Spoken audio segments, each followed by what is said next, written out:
ପିତାମାତା ତଥା ବରିଷ୍ଠ ନାଗରିକଙ୍କ ଭରଣପୋଷଣ ଓ କଲ୍ୟାଣ ଆଇନ 2007 ବିଷୟରେ ବରିଷ୍ଠ ନାଗରିକମାନଙ୍କ ପାଇଁ ଜିଲ୍ଲାସ୍ତରୀୟ ସଚେତନତା କାର୍ଯ୍ୟକ୍ରମ ସଦର ବ୍ଲକ ସମ୍ମିଳନୀ କକ୍ଷରେ ଅନୁଷ୍ଠିତ ହୋଇଯାଇଛି। ଏହି ଶିବିରରେ ମାନ୍ୟବର ଜିଲ୍ଲା ପରିଷଦ ଅଧ୍ୟକ୍ଷ ଶ୍ରୀଯୁକ୍ତ ନାରାୟଣ ପ୍ରଧାନ ମୁଖ୍ୟ ଅତିଥି ଭାବେ ଯୋଗ ଦେଇଥିଲେ। ତାଙ୍କ ସହିତ ଅତିରିକ୍ତ ଜିଲ୍ଲାପାଳ ଶ୍ରୀଯୁକ୍ତ ସୁଧାକର ନାୟକ, ପୌରାଧ୍ୟକ୍ଷା Shrimati Sabita Sahu, HelpAge India Bhubaneswar ରାଜ୍ୟ ପ୍ରତିନିଧି ଶ୍ରୀମତୀ ଦେବଶ୍ରୀ ବ୍ରହ୍ମ ପ୍ରମୁଖ ମଞ୍ଚାସୀନ ଥିଲେ।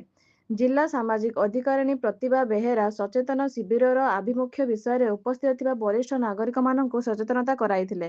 ହେଲ୍ପ ଏଜ୍ ଇଣ୍ଡିଆ ଭୁବନେଶ୍ୱର ରାଜ୍ୟ ପ୍ରତିନିଧି ଶ୍ରୀମତୀ ଦେବଶ୍ରୀ ବ୍ରହ୍ମ ନିଜର ଉପସ୍ଥାପନା ଜରିଆରେ ପିତାମାତା ତଥା ବରିଷ୍ଠ ନାଗରିକଙ୍କ ଭରଣପୋଷଣ ଓ କଲ୍ୟାଣ ଆଇନ 2007ରେ ଥିବା ପ୍ରାବଧାନ ବିଷୟରେ ପ୍ରତିଟି ଦିଗ ଉପରେ ସବିଶେଷ ଆଲୋଚନା କରିଥିଲେ।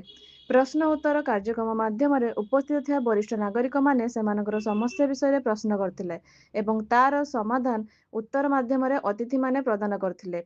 ଏହି ସଚେତନତା କାର୍ଯ୍ୟକ୍ରମକୁ ଜିଲ୍ଲା ପ୍ରଶାସନ ବାଲେଶ୍ୱର ଓ ଜିଲ୍ଲା ସାମାଜିକ ସୁରକ୍ଷା ଓ ଭିନ୍ନକ୍ଷମ ସଶକ୍ତିକରଣ ବିଭାଗର ସହଯୋଗରେ ଅନୁଷ୍ଠିତ ହୋଇଥିଲା।